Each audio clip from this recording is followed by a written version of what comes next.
Welcome to Savita Nisu YouTube channel. ನಾನು ಇವತ್ತಿನ ದಿನ ಸೀಸನ್ ವೈಸ್ ಏನು ಅವರೆಕಾಳು ಬರುತ್ತಲ್ಲ ಅದ್ರ ಪಲ್ಯ ಮಾಡೋಣ ಅಂತೇಳಿ ರೆಡಿ ಮಾಡ್ಕೊಂಡಿದ್ದೀನಿ. ಹಾಗೆಯೇ ನಿಮಗೂ ಕೂಡ ತೋರಿಸೋಣ ಅಂತ ಹೇಳ್ಬಿಟ್ಟು ಕೂಡ ವಿಡಿಯೋನ ಮಾಡ್ತಾ ಇದ್ದೀನಿ. ಬನ್ನಿ, ನಾನು ಅವರೆಕಾಳು ಪಲ್ಯ ಅಥವಾ ಇದನ್ನ ಕಾರ್ಗಾಳ್ ಪಲ್ಯ ಅಂತ ಹೇಳ್ತೀವಿ ನಾವು. ಇದಕ್ಕೆ ಯಾವುದೇ ಥರ ತರಕಾರಿನ ಯೂಸ್ ಮಾಡೋದಿಲ್ಲ. ಹಂಗಾಗಿ ಏನು ಇಂಪಾರ್ಟೆಂಟ್ ಹಾಕಬೇಕು ಎಲ್ಲದಕ್ಕೂ ಒಗ್ಗರಣೆಗೆ ಅಷ್ಟಷ್ಟೇ ತರಕಾರಿ ಯೂಸ್ ಮಾಡ್ಕೊಂಡು ಬರೀ ಅವರೆಕಾಳನ್ನ ಯೂಸ್ ಮಾಡಿ ಪಲ್ಯ ಮಾಡೋದನ್ನ ಕಾರ್ಗಾಳ್ ಪಲ್ಯ ಅಂತ ಹೇಳ್ತೀವಿ. ಹಂಗಾಗಿ ನಾನು ಕಾರ್ಗಾಳ್ ಅವರೆಕಾಳು ಪಲ್ಯನ ಮಾಡೋದು ಹೇಗೆ ಮತ್ತು ಅದಕ್ಕೆ ಏನೇನು ಇಂಗ್ರೀಡಿಯೆಂಟ್ಸ್ ತೊಗೊಂಡಿದ್ದೀನಿ ಅಂತಲೂ ಕೂಡ ನಾನು ನಿಮಗೆ ಹೇಳ್ತಾ ಹೋಗ್ತೀನಿ. ಬನ್ನಿ, ನಾನು ಅವರೆಕಾಳು ಪಲ್ಯಕ್ಕೆ ಏನಿದು ಜವಾರಿ ಅವರೆ ಅಂತ ಹೇಳ್ತೀವಿ. 3-4 ಥರ ಅವರೆಕಾಳು ಬರುತ್ತೆ. ಚೇಪೆಕಾಯಿ ಅಂದರೆ ಅಗ್ಲ ಇರೋವಂಥ ಕಾಯಿಂದು ಕಾಳು ಬೇರೆ ಬರುತ್ತೆ, ಉದ್ದುದ್ದ. ಆಮೇಲೆ ಸಣ್ಣದು ಇಷ್ಟು ಬರುತ್ತೆ, ಅದನ್ನು ಜವಾರಿನೇ. ಆ ಥರ ಅವರೆಕಾಳು ಇರುತ್ತೆ. ಇದು ಮೀಡಿಯಮ್ ಆಗಿ ಯಾವಾಗಲೂ ಸೀಸನ್ ಮೊದಲಿಂದ ಬರ್ತಾ ಇರುತ್ತಲ್ಲ, ಈ ಸೀಸನ್ನಲ್ಲಿ ಮಾತ್ರ ಬರುತ್ತದು. ಆ ಥರ ಅವರೆಕಾಯನ್ನು ನಾನು ಒಂದು 4 kg ಅಷ್ಟು ಅವರೆಕಾಯಿ ತಂದು ಸುಲಿದ್ಬಿಟ್ಟು ಅದರದ ಪಲ್ಯ ಮಾಡ್ತಾಯಿದ್ದೀನಿ. ಇವತ್ತು ನಾನು ಒಂದು 8-10 ಜನಕ್ಕೆ ಆಗೋಷ್ಟು ಪಲ್ಯನ ಮಾಡ್ತಾಯಿದ್ದೀನಿ. ಸ್ವಲ್ಪ ಮಾಡ್ಕೊಳ್ಳೋರು ಕೂಡ ನಾನೇನು ಯೂಸ್ ಮಾಡ್ತೀನೋ ಅದರಲ್ಲಿ ನಿಮಗೆ ರುಚಿಗೆ ಉಪ್ಪು ಖಾರ ಹುಳಿ ಎಷ್ಟು ಬೇಕೋ ಹಾಕ್ಕೊಂಡು ಸ್ವಲ್ಪನೂ ಕೂಡ ಮಾಡ್ಕೋಬೋದು. ನಾನಿಲ್ಲಿ ಹೆಚ್ಚಾಗಿ ಇವತ್ತು ಪಲ್ಯ ಮಾಡ್ತಾಯಿದ್ದೀನಿ. ಬನ್ನಿ, ಇವಾಗ ನಾನಿಲ್ಲಿ ಒಂದು 4 kg ಅವರೆಕಾಯಿನ ಸುಲ್ಕೊಂಡು ಅದ್ರ ಕಾಳನ್ನು ತೊಗೊಂಡಿದ್ದೀನಿ. ಒಂದು 5 ಈರುಳ್ಳಿನ ನಾನು ಹೆಚ್ಚಿಟ್ಕೊಂಡಿದ್ದೀನಿ. ಹಾಗೆಯೇ ಕರ್ಬೇವಿನ ಸೊಪ್ಪು ಕೂಡ ತೊಗೊಂಡಿದ್ದೀನಿ. ಮತ್ತು 3-4 ಟೊಮೊಟೊ ಮೀಡಿಯಮ್ ಸೈಜ್ ನಾವು ಕಾಯಿ ಅಥವಾ ಹಣ್ಣು ಅದನ್ನು ಹೆಚ್ಚಿಟ್ಕೊಂಡಿದ್ದೀನಿ. ಹಾಗೆಯೇ ಒಂದು ಸಣ್ಣದು ಇಡಿಗಾಯಿ ಪೂರ್ತಿ ತುರಿನ ಕೂಡ ಇಟ್ಕೊಂಡಿದ್ದೀನಿ. ಹಾಗೆಯೇ ಹಸಿ ಹುಣಸೆಕಾಯಿನ ಬೇಯಿಸಿ ರಸ ತೆಗ್ದಿರೋದನ್ನ ಒಂದು ಅರ್ಧ ಬೌಲಷ್ಟು ಪಲ್ಪನ್ನು ತಗೊಂಡು ಇಟ್ಕೊಂಡಿದ್ದೀನಿ. ಒಗ್ಗರಣೆಗೆ ಸಾಸಿವೆ ಜೀರಿಗೆ ತಗೊಂಡಿದ್ದೀನಿ, ಅರಿಶಿನ ತಗೊಂಡಿದ್ದೀನಿ, ಹಾಗೆ ರುಚಿಗೆ ಉಪ್ಪು ಕೂಡ ತಗೊಂಡಿದ್ದೀನಿ. ಮತ್ತು ಮಸಾಲೆ ಏನಪ್ಪ ಅಂತೇಳಿದ್ರೆ ಅಚ್ಕಾರದ ಪುಡಿ ಒಂದು 3 ಟೇಬಲ್ ಸ್ಪೂನಷ್ಟು ತಗೊಂಡಿದ್ದೀನಿ. ಒಂದು 3 ಟೇಬಲ್ ಸ್ಪೂನಷ್ಟು ಸಾಂಬಾರು ಪುಡಿ ತೊಗೊಂಡಿದ್ದೀನಿ. ಅದಕ್ಕೆ ಒಂದು 2 ಸ್ಪೂನಷ್ಟು ಗುರೆಳ್ ಪುಡಿ ಅಥವಾ ಹುಚ್ಚೆಳ್ ಪುಡಿ ಅಂತಲೂ ಕೂಡ ಕರಿತೀವಿ ನಾವು, ಕುರೆಶೆಣ್ಣೆ ಪುಡಿ ಅಂತ. ಅದನ್ನು ಕೂಡ ಯೂಸ್ ಮಾಡ್ತಾ ಇದ್ದೇನೆ. ಘಮಕ್ಕೆ ಕೊತ್ತಂಬರಿ ಸೊಪ್ಪು ಕೂಡ ಯೂಸ್ ಮಾಡ್ತಾ ಇದ್ದೀನಿ. ಬನ್ನಿ, ಇವಾಗ ಇದನ್ನು ಮಾಡೋದು ಹೇಗೆ ಅಂತೇಳಿ ನೋಡ್ಕೊಂಡು ಬರೋಣ. ಬನ್ನಿ, ನಾನು ಇಲ್ಲಿ ಒಂದು ಕುಕ್ಕರನ್ನು ದೊಡ್ಡದಾಗಿರೋದು ತೊಗೊಂಡಿದ್ದೀನಿ. ಯಾಕೆಂದರೆ ಜಾಸ್ತಿ ಪಲ್ಯ ಮಾಡೋದ್ರಿಂದ ನಾನು ದೊಡ್ಡ ಕುಕ್ಕರನ್ನು ಇಟ್ಕೊಂಡಿದ್ದೀನಿ. ಒಂದು 10 ಜನಕ್ಕಾಗೋಷ್ಟು ಪಲ್ಯ ಮಾಡ್ತಾಯಿದ್ದೀನಿ ನಾನು.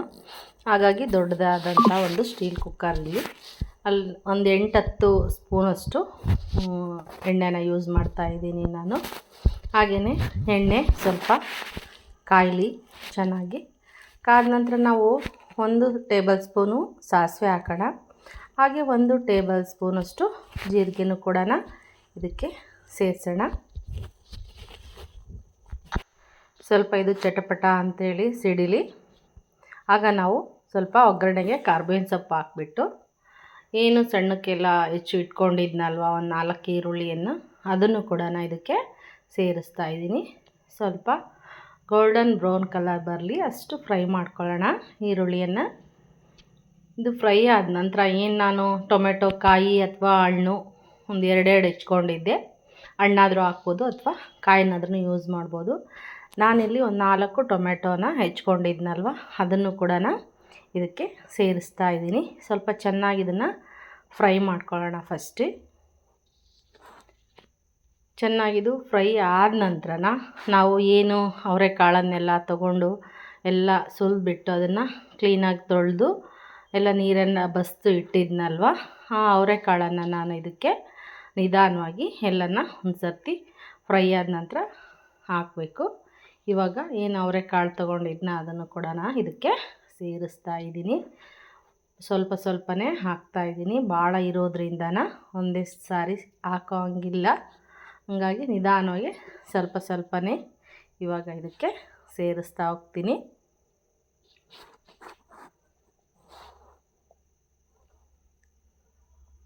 ಸ್ವಲ್ಪ ಈರುಳ್ಳಿ ಹಸಿ ವಾಸನೆ ಥರ ಎಲ್ಲ ಹೋಗಬೇಕು. ಒಂದು ಸ್ವಲ್ಪ ಟೊಮೆಟೊ ಈರುಳ್ಳಿ ಚೆನ್ನಾಗಿ ಫ್ರೈ ಆಗಲಿ.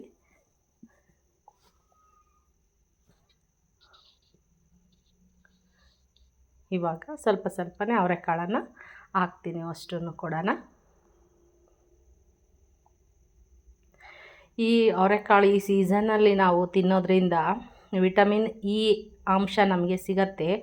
ಏನು ಸ್ಕಿನ್ ಎಲ್ಲ ಡ್ರೈ ಆಗಿ ಎಲ್ಲ ಸೀಳೋದು, ತುಟಿಯಲ್ಲಿ ರಕ್ತ ಬರೋದು, ಆಮೇಲೆ ಕೈ ಕಾಲೆಲ್ಲ ಒಡೆಯೋದು, ಆಮೇಲೆ ಎಲ್ಲನೂ ಒಣಗಿತೆ ಅನ್ನೋ ಥರ ಆಗುತ್ತಲ್ವ ಸ್ಕಿನ್ನು, ಅದಕ್ಕೆಲ್ಲನೇ ಅವರೆಕಾಳೇ ಮದ್ದು. ಈ ಸೀಸನ್ನಲ್ಲಿ ಪ್ರಕೃತಿಯೇ ನಮಗೆ ಕೊಟ್ಬಿಟ್ಟಿದೆ. ಸೀಸನ್ ವೈಸ್ ಏನು ತರಕಾರಿ, ಕಾಳು, ಹಣ್ಣುಗಳೆಲ್ಲ ಬರುತ್ತಾ ಅದೆಲ್ಲ ತಿಂದರೆ ನಮಗೆ ತುಂಬಾ ಒಳ್ಳೆಯದು ಕೂಡ. ಇದು ನಮ್ಮ ಚರ್ಮದ ಆರೈಕೆನ ತುಂಬಾ ಚೆನ್ನಾಗಿ ಮಾಡುತ್ತೆ ಅವರೆಕಾಳು ಅಂತಲೂ ಕೂಡ. ನಾವು ಇದನ್ನು ಸೀಸನ್ನಲ್ಲಿ ವಾರಕ್ಕೆ ಒಂದು 3 ಬಾರಿನಾದ್ರೂ ಇದನ್ನು ಮಾಡ್ಕೊಂಡು ತಿನ್ನೋದ್ರಿಂದ ನಮ್ಮ ಹೆಲ್ತಿಗೆ ತುಂಬ ಒಳ್ಳೆಯದು. ಅದರಲ್ಲೂ ಸ್ಕಿನ್ ಆರೈಕೆ ಅಂತಲೂ ತುಂಬಾ ಚೆನ್ನಾಗಾಗುತ್ತೆ ಅಂತಲೂ ಕೂಡ ಹೇಳ್ಬೋದು.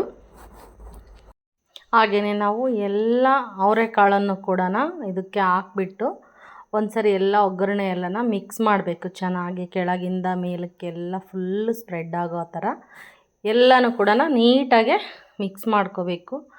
ಮಿಕ್ಸ್ ಮಾಡಿಕೊಂಡು ಸ್ವಲ್ಪ ಅದು ನೀರಿನಂಶ ಎಲ್ಲ ಹೋಗೋ ತನಕ ಒಂದು ಸ್ವಲ್ಪ ಫ್ರೈ ಆಗಬೇಕು. ಈ ಸೀಸನ್ನಲ್ಲಿ ಅವರೆಕಾಳಲ್ಲಿ ವೆರೈಟೀಸ್ ಆಫ್ ಅಡುಗೆಗಳನ್ನೆಲ್ಲನೂ ಮಾಡ್ತಾರೆ, ತುಂಬಾ ಯೂಸ್ ಮಾಡ್ತಾರೆ ಕೂಡ. ಚಿತ್ರಾನ್ನ, ಪಲಾವು, ಮತ್ತು ಬಾತ್ಗಳಿಗೆ, ಮತ್ತು ಉದ್ಕ ಮಾಡ್ಕೊತಾರೆ, ಇದು ಬಜ್ಜಿಗೆ ಅದಕ್ಕೆಲ್ಲ ಹಾಕ್ತಾರೆ. ಆಮೇಲೆ ಮುದ್ದೆ ಸಾಂಬಾರಿಗೆ ಮಾಡ್ತಾರೆ, ಉದ್ಕ ಸಾರು ಮಾಡ್ತಾರೆ. ಪ್ರತಿಯೊಂದನ್ನು ಈ ಅವರೆಕಾಳಿಂದನೇ ಮಾಡಿಕೊಂಡು ಊಟ ಮಾಡ್ಬೋದು, ಚೆನ್ನಾಗಿರುತ್ತೆ ಇದಕ್ಕೆ. ಅದರಲ್ಲೂ ಒಣ ಖಾರ ಯೂಸ್ ಮಾಡಿಕೊಂಡು ಅಡುಗೆ ಮಾಡಿದರೆ ಅವರೆಕಾಳ್ದು ತುಂಬಾ ಚೆನ್ನಾಗಿರುತ್ತೆ, ರುಚಿಯಾಗಿ ಇರುತ್ತೆ ಅಂತಲೂ ಕೂಡ ಹೇಳ್ಬೋದು. ಅಷ್ಟು ರುಚಿಕಟ್ಟಾಗಿರುತ್ತೆ. ಹಾಗೆ ಇದಕ್ಕೆ ಸ್ವಲ್ಪ ಅರಿಶಿನ ಪುಡಿಯನ್ನು ಸೇರಿ ಎಲ್ಲ ನೀರಿನಂಶ ಹೋದ್ಮೇಲೆ ಇನ್ನೊಂದು ಸರ್ತಿ ಎಲ್ಲ ಫ್ರೈ ಮಾಡಿ ಸ್ವಲ್ಪ ರುಚಿಗೆ ಕಾಳಿಗೆ ಎಷ್ಟು ಬೇಕೋ ಅಷ್ಟು ಉಪ್ಪನ್ನು ಹಾಕಿ ನಾವು ಅದನ್ನು ಬೇಯೋದಕ್ಕೆ ನೀರು ಬೇಕಲ್ವ, ಹಂಗಾಗಿ ಒಂದು ಅರ್ಧ ತಂಬಿಗೆಯಷ್ಟು ನಾನಿಲ್ಲಿ ಬಳಸಿರೋ ಅಂಥ ಕಾಳಿಗೆ ಅರ್ಧ ತಂಬಿಗೆಯಷ್ಟು ನೀರನ್ನು ಹಾಕ್ಬಿಟ್ಟು ಲಿಡ್ಡನ್ನು ಕ್ಲೋಸ್ ಮಾಡಿ 2 ಕೂಗಿಸ್ಕೊತಾರೆ. ಕೆಲವರು ಸಾಫ್ಟಾಗಿ ಬೇಯಬೇಕು, ನಮಗೆ ಸಾಫ್ಟ್ ಆಗಬೇಕು. ಬನ್ನಿ ಇವಾಗ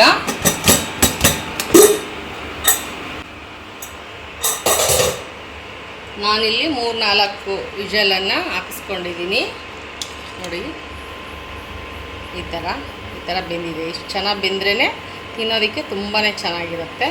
ಇದಕ್ಕೆಲ್ಲ ಖಾರ, ಉಪ್ಪು ಎಲ್ಲ ಏನು ಹಾಕಬೇಕಿತ್ತು ಅದೆಲ್ಲನೂ ಕೂಡ್ಸೋಣ ಇವಾಗ ಫಸ್ಟ್ ಇದಕ್ಕೆ ನಾನು ಹಸಿ ಕಾಯಿ ತುರಿ ಹಾಕ್ತಾಯಿದ್ದೀನಿ. ಒಂದು ಸಣ್ಣ ಕಾಯಿ ಪೂರ್ತಿನೂ ನಾನು ಜಾಸ್ತಿ ಮಾಡೋದ್ರಿಂದ ಪೂರ್ತಿ ಕಾಯನ್ನು ಯೂಸ್ ಮಾಡ್ತಾಯಿದ್ದೀನಿ.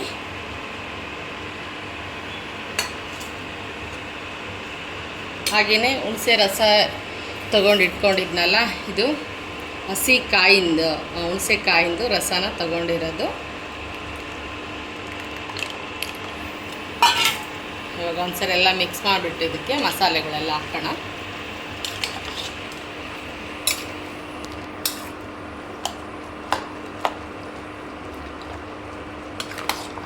ಇದು ಜಾಸ್ತಿ ಗ್ರೇವಿನೂ ಬೇಡ, ಏನು ಬೇಡ, ಕಾಳು ಇರಬೇಕು ಪಲ್ಯದಲ್ಲಿ. ಆ ಥರ ಪಲ್ಯ ಇದು, ಕಾಳುಗಳ ಪಲ್ಯ ಅಂತಲೂ ಕೂಡ ಕರೀತಾರೆ. ಹಾಗೆ ಇದಕ್ಕೆ ಉಪ್ಪು ಹಾಕೋಣ. ಆಗಲೇ ಕಾಳಿಗತ್ಲಿ ಅಂತ ಒಂದು ಅರ್ಧ ಟೇಬಲ್ ಸ್ಪೂನ್ ಹಾಕಿದ್ದೆ. ಇವಾಗ ನಾನು ಮಾಡಿರೋಂಥ ಮೆಜರ್ಮೆಂಟಿಗೆ ಇಲ್ಲಿ ಒಂದು 2.5 ಸ್ಪೂನು, ಆಗಲೇ ಒಂದು ಅರ್ಧ ಸ್ಪೂನು, 3 ಸ್ಪೂನು, ನೀವೆಷ್ಟು ಮಾಡ್ತೀರೋ ಅಷ್ಟು ರುಚಿಗೆ ತಕ್ಕಷ್ಟು ಉಪ್ಪನ್ನು ಬಳಸ್ಕೊಳ್ರಿ. ಹಾಗೆ ಸಾಂಬಾರು ಪುಡಿ, ಖಾರದ ಪುಡಿ ಮತ್ತು ತೊಗೊಂಡಿದ್ನಲ್ಲ ಹೇಳಿದ್ನಲ್ಲ ನಿಮಗೆ ಇಷ್ಟು ತೊಗೊಂಡಿದ್ದೀನಿ ಅಂತ, ಅಷ್ಟನ್ನು ಕೂಡ ಹಾಕ್ಬಿಟ್ಟು ನೀಟಾಗಿ ಮಿಕ್ಸ್ ಮಾಡ್ಕೊತೀನಿ. ಒಂದು ಕುದಿ ಚೆನ್ನಾಗಿ ಕುದ್ಮೇಲೆ ನಮಗೆ ಬೇಕು, ನಮಗೆ ಗಟ್ಟಿ ಆಯಿತು ಅಂದರೆ ಸ್ವಲ್ಪ ನೀರನ್ನು ಹಾಕಿ ಕೂಡ ಕುದಿಸ್ಕೊಳ್ರಿ. ಮತ್ತು ಅದು ಗಟ್ಟಿನೇ ಆಗಿಬಿಡುತ್ತೆ. ಚೆನ್ನಾಗಿ ಮಿಕ್ಸ್ ಮಾಡಿಕೊಂಡು ನಮಗೆ ಬೇಕು ಅಂದರೆ ನೀರನ್ನು ಯೂಸ್ ಮಾಡ್ಕೊಳ್ಳೋಣ. ಇದು ನಂತರ ಚೆನ್ನಾಗಿ ಕುದ್ದಾದ ಮೇಲೆ ಕುರೆಸೆಣ್ಣೆ ಪುಡಿ ಮತ್ತು ಕೊತ್ತಂಬರಿ ಪುಡಿ, ಇದಕ್ಕೆ ಇಲ್ಲಿ 1 ಲೋಟದಷ್ಟು ನೀರನ್ನು ಹಾಕ್ತೀನಿ. ಚೆನ್ನಾಗಿ ಒಂದು ಸರ್ತಿ ಕುದ್ಮೇಲೆ ಇದನ್ನು ಕೆಳಗಿಳಿಸ್ಬೇಕು. ಆವಾಗ ಏನು ಹೇಳಿದ್ನಲ್ಲ ಆ ಇಂಗ್ರೀಡಿಯೆಂಟ್ಸ್ ಕೂಡ ಹಾಕೋಣ. ಒಂದು ಸರಿ ಕುದೀಲಿದು. ಹಾಗೆ ಓಪನ್ನಾಗಿ ಮುಚ್ಚೋದೇನು ಬೇಡ, ಹಾಗೆ ಕುದೀಲಿ.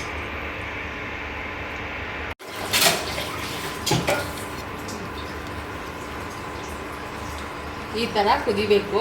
ಕುದ್ಮೇಲೆ ಇದು ಆರಿದ ಮೇಲೆ ಫುಲ್ ಗಟ್ಟಿ ಆಗುತ್ತೆ. ಮಸಾಲೆ ಎಲ್ಲ ಮೇಲೆ ತೇಲ್ ಬರಬೇಕು, ಆ ಥರ ಕುದಿಬೇಕು. ಒಳಗಿಂದನೂ ಕುದ್ದು ಮೇಲೆ ಮಸಾಲೆ ನಿಂತ್ಕೋಬೇಕು. ತಣ್ಣಗಾದ್ಮೇಲೆ ಎಲ್ಲ ನೀಟಾಗಿ ಅದು ಕಾಳುಗಳಿಗೆಲ್ಲ ಹತ್ಕೊಳ್ಳುತ್ತೆ ಮಸಾಲೆ. ತುಂಬ ಚೆನ್ನಾಗಿರುತ್ತೆ ಪಲ್ಯ. ಇವಾಗ ಇದು ಆಯಿತು. ಈಗ ಸ್ಟವನ್ನು ಆಫ್ ಮಾಡ್ತೀನಿ. ಇವಾಗ ಇದು ಆಫ್ ಮಾಡ್ತಾ ಇದ್ದೀನಿ ಸ್ಟವ್ವು. ಇವಾಗ ಕೊತ್ತಂಬರಿ ಸೊಪ್ಪು ಏನು ಮಿಕ್ಸ್ ಇದ್ನಲ್ಲ ಅದನ್ನು ಕೂಡ ಯೂಸ್ ಮಾಡ್ತೀನಿ. ಮತ್ತು ಕುರೆಶೆಣ್ಣೆ ಪುಡಿ ಏನು ಇಟ್ಟಿದ್ನಲ್ವ ಅದನ್ನು ಕೂಡ ಇದಕ್ಕೆ ಹಾಕ್ತಾಯಿದ್ದೀನಿ. ಟೇಬಲ್ ಸ್ಪೂನಲ್ಲಿ ಒಂದು 2-3 ಸ್ಪೂನಷ್ಟನ್ನು ಹಾಕಿ ಮಿಕ್ಸ್ ಮಾಡಿ ತಣ್ಣಗಾಗಲಿ. ಇದಾದ ನಂತರ ನಾನು ಸರ್ವಿಂಗ್ ಬೌಲ್ಗೆ ಹಾಕಿ ನಿಮಗೆ ಟೇಸ್ಟ್ ಹೇಗೆ ಬಂದಿದೆ ಅಂತೇಳಿ ಹೇಳ್ತೀನಿ. ಇವಾಗ ಪಲ್ಯ ಇದು ಮುಗೀತು. ಸ್ಟವನ್ನು ಆಫ್ ಮಾಡಿ ತಣ್ಣಗೆ ಮಾಡಾಕ್ಬಿಟ್ಟೆ. ನೋಡಿ ಔಟ್ಲುಕ್ಕು ಈ ಥರ ಇದೆ ಪಲ್ಯದ್ದು. ತುಂಬ ಟೇಸ್ಟಿಯಾಗಿರುತ್ತೆ. ಹಾಗೆ ಈ ವಿಡಿಯೋ ಮುಗಿಸ್ತಾ ಇದ್ದೀನಿ. ಬಾಯ್, ಮತ್ತೆ ಸಿಗೋಣ.